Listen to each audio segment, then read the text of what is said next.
Le chocolat, une tradition helvétique depuis le 19e siècle. 140 ans après la découverte du chocolat au lait, qui a fait de notre pays un pionnier en la matière, aujourd'hui la Suisse continue d'innover pour garder sa place au sein des leaders. Artisans chocolatiers ou chercheurs qui utilisent le chocolat comme terrain d'expérimentation, comment innover au pays de la tradition, un reportage de Julie Muller et Lorraine Funbust.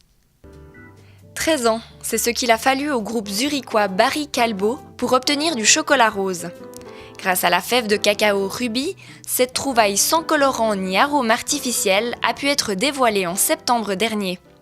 Au-delà de la couleur, le terrain de l'innovation est foisonnant.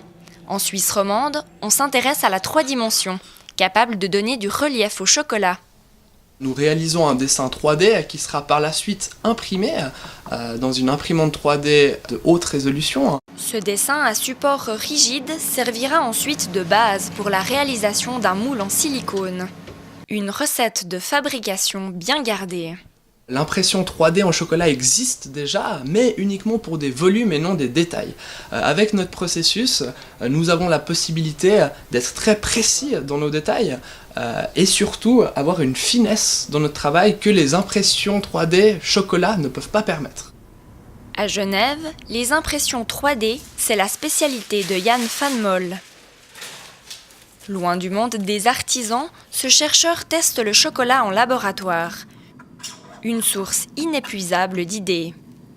Avoir accès à une machine qui imprime en 3D, ça nous permet d'expérimenter, de pouvoir dessiner des choses sur ordinateur et puis imprimer.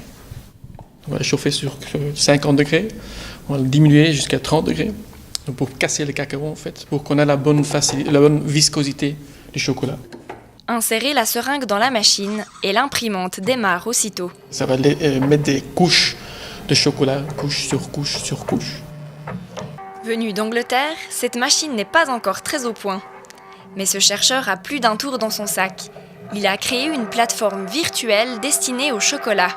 Les idées proviennent du monde entier. Ce que nous, on essaie de faire, c'est d'enrichir les idées, à mettre des gens ensemble. Donc d'avoir des idées avec plus de profondeur, plus de layers, etc. Et c'est ça l'innovation en fait, c'est de trouver des choses qui sont nouveaux, innovantes, parce que c'est plus riche. Pour les artisans chocolatiers, l'innovation est un passage obligé. Quand on travaille le chocolat au corps, la recherche de nouveautés est motivée avant tout par des enjeux économiques. On doit innover pour pouvoir être largué par rapport à la concurrence, tout bêtement.